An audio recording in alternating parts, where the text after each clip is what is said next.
Sa loob ng cage, madami silang iguanas. So ito naman si medyo brown na may pagka-gray, na may pagka-white siya.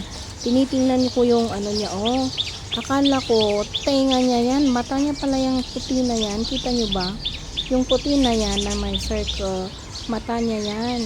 Tapos habang nagbabasa ako, kaya naman pala talaga, tatlo pala ang mata ng iguana, yung dalawa sa gilid, tapos yung isa sa noo. Sa may forehead daw nila, yun. Ito yung iba pang iguana, oh, na may orange. Ngayon lang ako nakakita ng iguana na na totoo, tapos ang dami pala nilang kulay. Akala ko green lang, tinuturo ko pa naman puro green pinapakita ko. Meron parang mga brown, yan siya, oh. Tapos tingnan niyo yung yung stripe ng tail.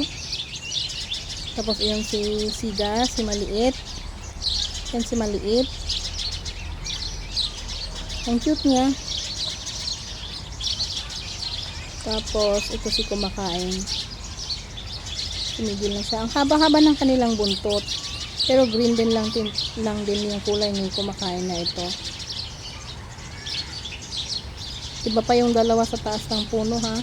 Tapos ito naman si orange, nandito lang siya sa gilid. Tingnan nyo yung skin niya, yung face.